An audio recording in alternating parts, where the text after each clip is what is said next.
Vamos lá então, né? Vamos avançar aqui, né, para a segunda parte, da parte geral. Conflito de normas aparentes ou teoria dos fios autônomos é o princípio da especialidade, né? Poderia falar até no primeiro áudio de princípios, né? Então, se aplica qual norma? A norma geral ou a norma mais específica? Veja bem, nós temos o Código Penal, ele fala sobre diversos crimes contra a honra, contra a vida, né, contra o patrimônio, enfim. Só que ele não dá para englobar tudo. Por exemplo, você não vê questão de drogas aqui, você não vê questão ali do Estatuto de Desarmamento, de arma de fogo.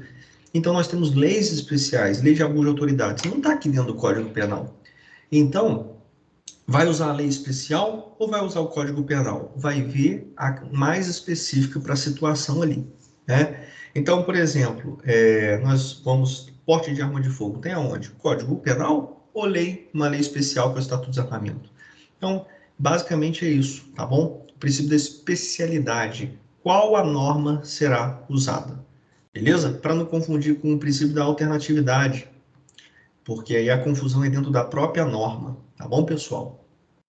Furto ou furto com destreza? Foi o exemplo que eu dei no finalzinho da aula de princípios, eu esqueci, tá, de estar arrematando essa questão aí com você de conflito de normas aparentes, do princípio da especialidade com o princípio da alternatividade. Termina com o mesmo sufixo, são coisas diferentes, beleza? Eu esqueci de estar falando isso aí. Encerrei o vídeo ali. Agora sim, nós vamos para a nossa aula aqui de fato eficácia da pena estrangeira. O caboquinho brasileiro, por exemplo, ele cumpriu uma pena lá no exterior. E aí, o que que faz? Né? Então, nós temos aqui no artigo 8º o princípio da detração. Atenua AQD, atenua quando diversas. CQI, computa quando idênticas. Beleza, pessoal? Então, o princípio da detração. Então, atenua a pena no Brasil imposta por igual crime. Então, ele já cumpriu um igual crime, ele já cumpriu um tempo de prisão lá, depois ele foi extraditado. Chegando aqui no Brasil, será ali o que? Julgado novamente, tudo mais, mas pode ter uma atenuação, beleza? Um abatimento, é a detração. Agora, é uma pena diversa, né? Então, será ali quando diversas, ou há uma pena computada quando idêntica, beleza? Então, a pena ela é idêntica, computa, beleza? Atenua quando diversas, beleza, pessoal? Então, você pode fazer isso aqui, ó, AQD, CQI, beleza, pessoal? Vamos lá. Pena privativa, tá bom? Aquele que foi condenado no exterior e já cumpriu pena no exterior, acabou, gente, beleza? Eu tô falando aqui quando não terminou, quando foi extraditado e tudo mais. Aí, para ter eficácia de pena estrangeira aqui, para não ferir o princípio da soberania, tem que ter algumas condições. Primeiro, a lei brasileira tem que prever iguais consequências por aquela merda que ele fez. E segundo, tem que ter sido transitado e julgado, ou seja, não cabe recurso. Então, essas são as duas condições. Mesmas consequências e trânsito e julgado. Beleza? O que é que pode surgir? Quais são a eficácia? Quais são os frutos dessa árvore? Primeiro, reparação de danos na esfera civil, mas isso aí tem que ser pedido da parte. E ali, se for caso de medidas de segurança, às vezes o cara ficou doidão, tal, pá. Tem que ser feito ali um pedido de extradição, mas tem que observar os tratados de extradição, ou um pedido feito diretamente pelo ministro de Justiça. Tudo bem? Então, essa questão de eficácia de pena estrangeira que é um pouquinho decoreba e tudo mais, tá?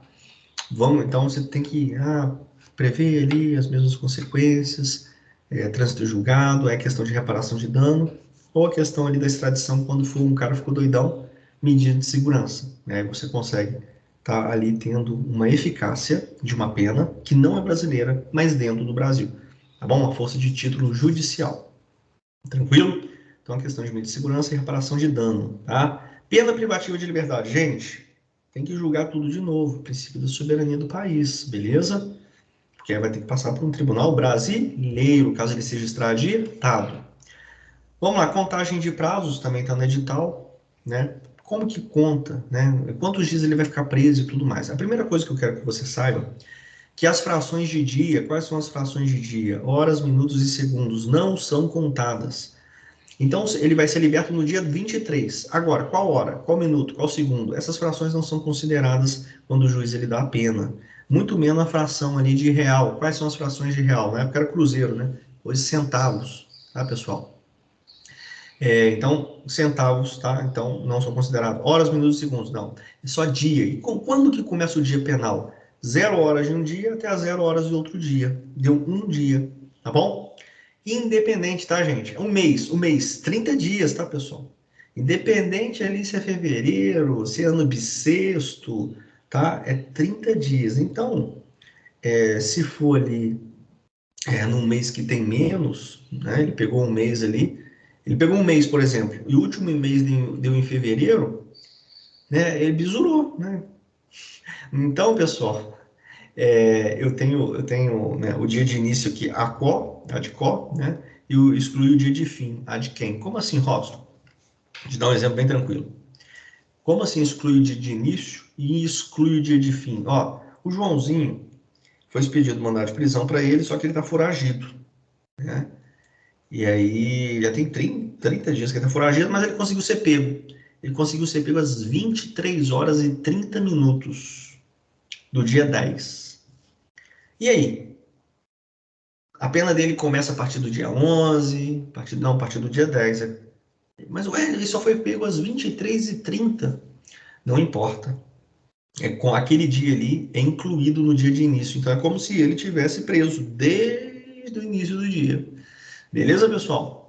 Então, se o Bruno foi condenado a um mês de prisão, o mandato foi cumprido no dia 10, às 23 horas e 58 de abril. Ele vai ser solto no dia 9 do mês subsequente.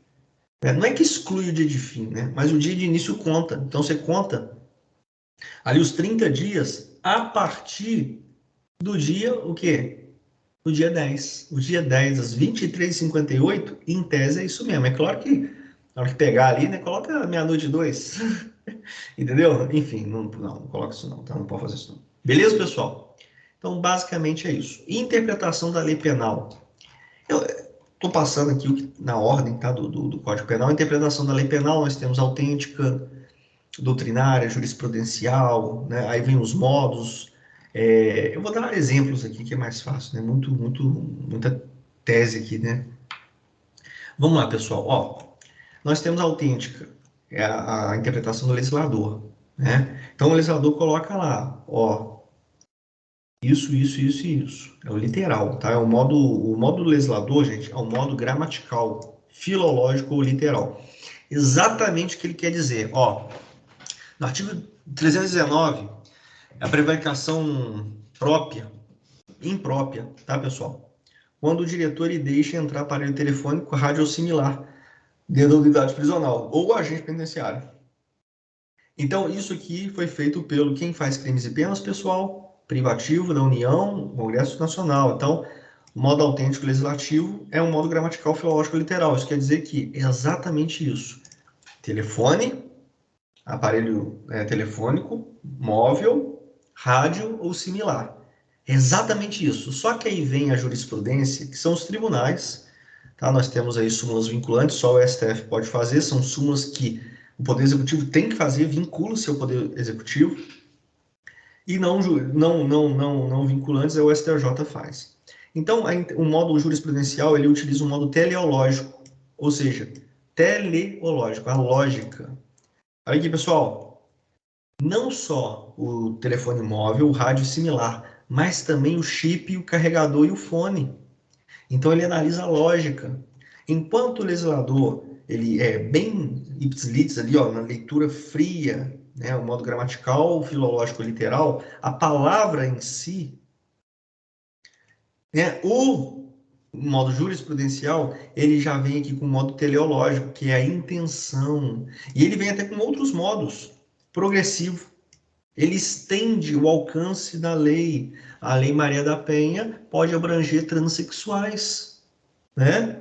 Não tem problema, desde que o sujeito passivo se reconheça como mulher. Perfeito, né? Pode também pegar não só o artigo ali, mas também junto com os princípios que foi na nossa primeira aula, que é o modo sistemático. O modo histórico, gente, vamos ver a questão do adultério aqui, né? Adultério, nossa, é muito complicado, vão prender todo mundo, então vamos, né, fazer um boletim dos crimes aqui. Compara, né, com outras constituições de outros países, a própria Constituição, as anteriores, né? Vamos dar um jeito nisso aqui, entendeu? Então, modo histórico. E disso tudo surgem resultados. Por exemplo, na questão do legislador aqui, Congresso Nacional, os 513 deputados, 81 senadores, eles fazem o modo autêntico. O que é o modo autêntico? Nem a mais e nem a menos. Ali, ponto. Gramatical, palavra, deixar, entrar, pá. Isso aí já é um resultado bem ali, ó, exatamente o que o legislador buscou dizer. É o modo declarativo. Mas aí vem os tribunais com jurisprudências e tudo mais, né? Ele faz o seguinte, né, no modo teleológico dele, né, da intenção, né? A intenção, gente. Então, o que ele faz? Ele faz uma progressão, ele alcança mais a lei, né? Ele alcança mais uma parcela da população. Então, um resultado que ele vai ter, gente, um resultado extensivo. Aumenta o alcance da lei. Outras vezes, o STF ele vai fazer um resultado restritivo, ele vai reduzir o alcance da lei. Vou pegar só matéria que cai na nossa prova, por exemplo, apologia às drogas. Antigamente era crime punido com detenção. Chega o STF e faz um efeito restritivo, ele reduz o alcance da lei de drogas e fala: apologia às drogas agora fere a liberdade de expressão, então de boa. De boa. Então ele reduziu o alcance. Percebe? Então, gente, esses modos assim e tal, eu já vi cair mais em provas de nível superior e tal, é bom você entender a essência, que o autêntico produz um modo gramatical, filológico, que pode ali gerar ali um resultado meramente declarativo, não aumenta nem diminui. Exatamente ali o que está escrito. Já o entendimento jurisprudencial, ele tem um modo teleológico, que avalia mais a intenção, e aí nesse modo ele pode o quê? Estender o alcance da lei, que é o modo progressivo, e vai gerar um resultado extensivo. Outras vezes, avaliando o teleológico aqui a intenção, por exemplo, né, apologia das drogas, opa, restritivo, entende? Então, isso é muito, não vejo como crucial para a nossa prova, mas você entender isso se cair, né? E esse modo doutrinário que você não falou? Gente, nós temos a doutrina, temos a lei, temos as leis, temos também doutrina, temos além das jurisprudências, doutrina. Por exemplo, o livro do Greco ou o livro de outro jurista, né? Ele ali dá o parecer dele, por exemplo, tortura. Se o único meio para achar aonde sua filha está sequestrada, né, encarcerada, é torturar o cara, vamos embora. A tortura, então, seria algo relativo. A proibição à tortura não seria um direito absoluto, igual nós estudamos em direitos humanos. Mas não quer dizer que o direito vai acatar, não é obrigatório o direito acatar, entendeu? Essa é a ideia. Beleza? Pessoal, vamos lá, vamos falar aqui um pouquinho de analogia. Isso sim cai muito. Analogia, retroatividade e retroatividade. Isso cai muito, tá? Então, analogia ou interlegem, né? Suprir a falta da lei.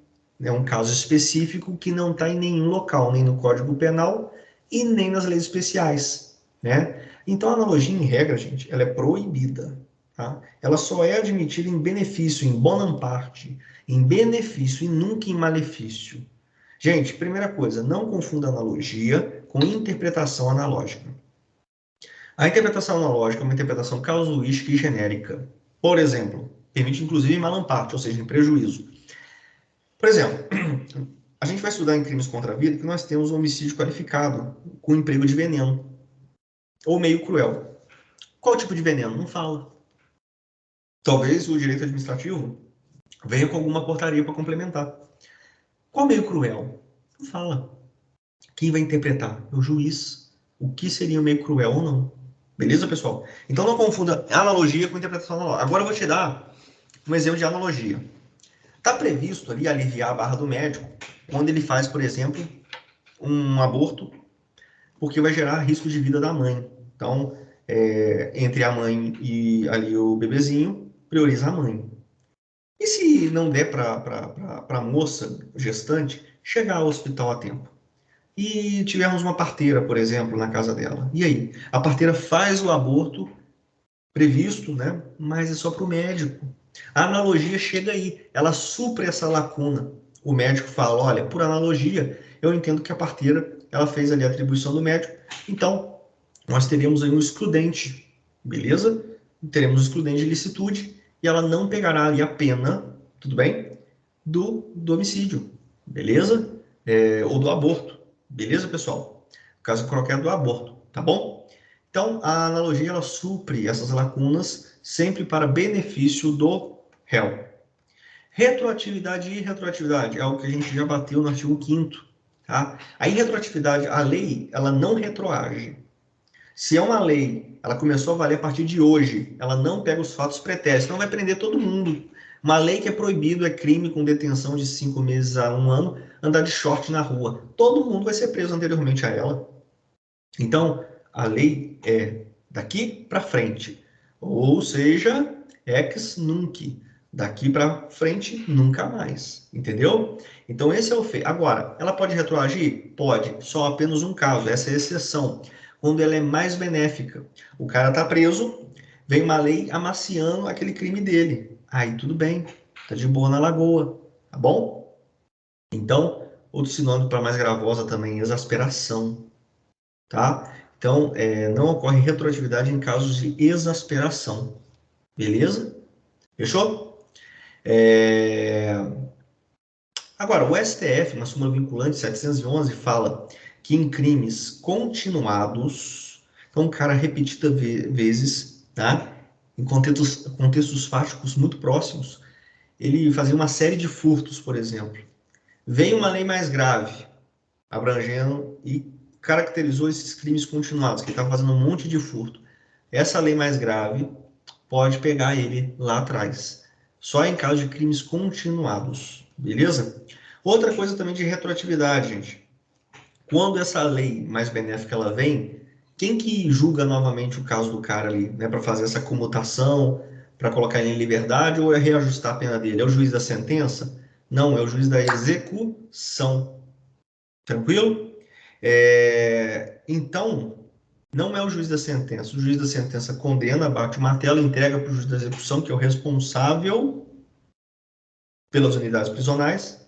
O cara já está condenado, vem uma lei mais benéfica, ele não vai para o juiz da sentença, é o juiz da execução mesmo, tudo bem?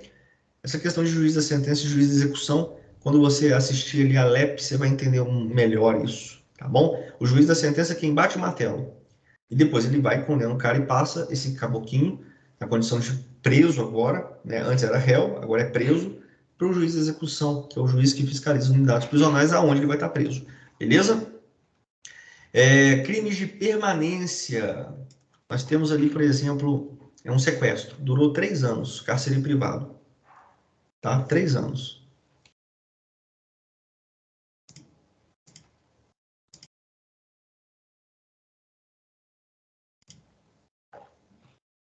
Vamos lá. Durou 3 anos, né? Antes desses 3 anos, era uma pena. Depois dos 3 anos, outra pena. Aí o que você tem que ver? Qual pena que vai aplicar? Quando cessou a permanência, quando estourou o cativeiro, resgatou a moça depois de 3 anos. Qual que era a lei quando estourou o cativeiro que estava valendo? É essa. É essa. Tá? Então é a lei que estava em vigência, tá? Antes de cessar ali a permanência, antes de estourar o cativeiro. É essa a lei que vai usar. Beleza, pessoal? Outras coisas também, conceitos aí de retroatividade, lei temporária e lei excepcional. Lei temporária é um determinado caso, um caso específico, como a Copa. Quando tem Copa do Mundo aqui, essa lei ela é ativada. Quando não pode mais ali pescar, é o período defeso, é o período de reprodução dos peixes, lei Piracema. E a lei excepcional em determinado tempo. Estado de sítio, estado de defesa, por exemplo, lei do coronavírus. Essas leis, pessoal, por exemplo, na Piracema, para você entender. O cara vai e pesca e não é para pescar. Aí a Piracema começa, por exemplo, em junho e termina em novembro. Aí ele pescou, pescou em outubro, por exemplo. Terminou em novembro a lei, ela não está valendo mais, está podendo pescar, então o cara não vai ser punido, porque veio uma lei mais benéfica, né? Porque agora voltou à normalidade, pode pescar. Não, mesmo que tenha acabado essa lei temporária, sendo que ele pescou num tempo que não era para pescar, ele vai ser julgado, mesmo que tenha uma mais benéfica. Porque essas leis temporárias ou excepcionais, elas são ultrativas. Ou seja, ela é temporária, mas você fez a merda na época que não era para fazer, não importa se agora está liberado. Entendeu? Deu para pegar? Então, pessoal, basicamente essa questão de retroatividade e retroatividade. O interessante é você agora pausar e pausando os vídeos e fazendo suas anotações e depois fazer exercício para você ver como que cai.